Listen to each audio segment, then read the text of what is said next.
আপনি কি মনে করেন আগামী 12ই ফেব্রুয়ারি নির্বাচনে আপনার দেয়া ভোটেই ঠিক হবে কে বসবে ঢাকার মসনদে? যদি তাই ভেবে থাকেন তাহলে আপনি বোকার স্বর্গে বাস করছেন।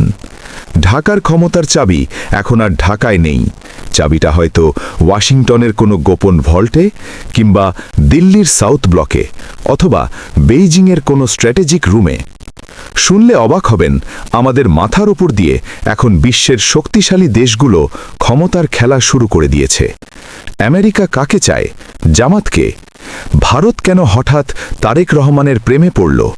চীন কেন জামাত নেতাদের রাষ্ট্রীয় প্রোটোকল দিচ্ছে? আর পাকিস্তানের ডেপুটি প্রাইম মিনিস্টার কেন ঢাকায় এসে বৈঠক করলেন? আজকের এই মেগা বিশ্লেষণে আমরা দেখব এই ব্লুপ্রিন্ট।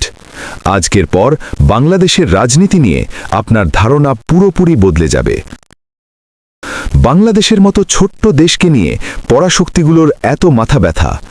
উত্তর একটাই, জিওপলিটিক্স বা ভূ রাজনীতি। বঙ্গোপসাগর যার দখলে, এশিয়া তার দখলে। আমেরিকা চায় এখানে ঘাঁটি গেড়ে চীনকে ঠেকাতে।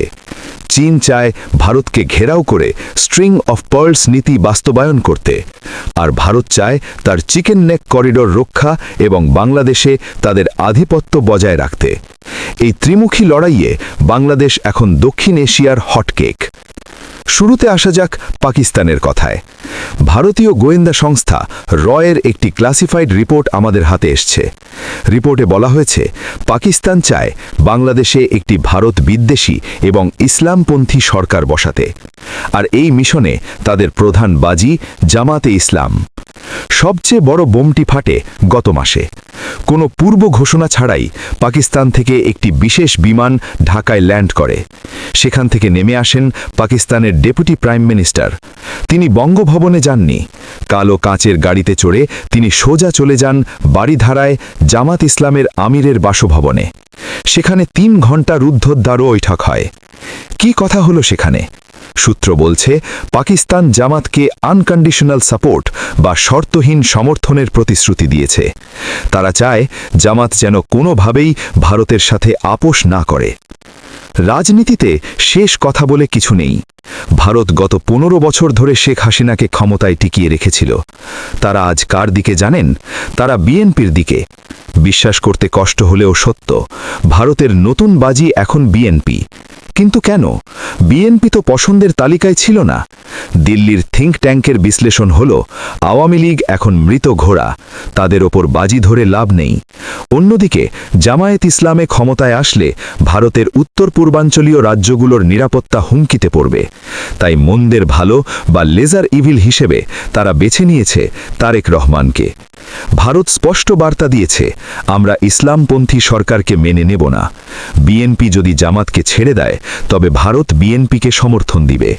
তারেক রহমান কি সেই ফাঁদে পা দিয়েছেন? বিএনপির সাম্প্রতিক ভারত ঘেঁষে আচরণ সেই ইঙ্গিতই দিচ্ছে। তিনি আল জাজিরাকে ইন্টারভিউ না দিলেও রয়টার্সের ভারতীয় সাংবাদিকদের ঠিকই ইন্টারভিউ দিয়েছেন সম্প্রতি, এবং সেখানে তিনি বলেছেন, আওয়ামী লীগের ফেরার ব্যাপারে কোনো আপত্তি করবেন না যদি জনগণ চায়। রাশিয়া কাকে সমর্থন দেবে?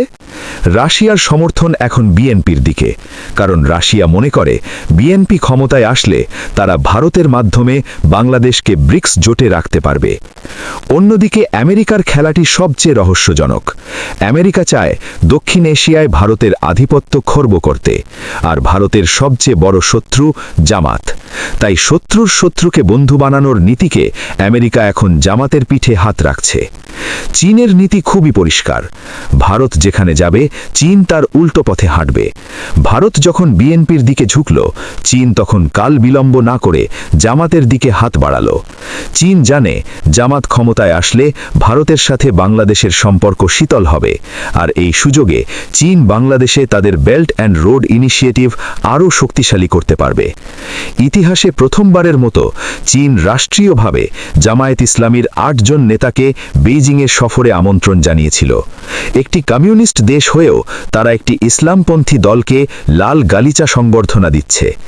বাংলাদেশে নিযুক্ত চীনের রাষ্ট্রদূত জামাত নেতাদের কাছে ধরনা দিচ্ছে, এমনকি ডাকসুকেও সহযোগিতা করছেন। এটা প্রমাণ করে আদর্শ নয়, স্বার্থ এখানে মুখ্য। চীন জামাতে প্রতিশ্রুতি দিয়েছে, তোমরা ক্ষমতায় আসো, আমরা তোমাদের মেগা প্রজেক্টে বিলিয়ন বিলিয়ন ডলার ইনভেস্ট করব। এদিকে তুরস্ক তো এক পায়ে খাড়া, তারা সরাসরি জামাতকে ক্ষমতায় দেখতে চায়। প্রিয় দর্শক, আপনি কাকে ক্ষমতায় দেখতে চান জানাবেন কমেন্টের ঘরে। আর সরল কথন নিউজ চ্যানেলে নতুন হয়ে থাকলে অবশ্যই চ্যানেলটি সাবস্ক্রাইব করে সাথে থাকবেন। আল্লাহ হাফেজ।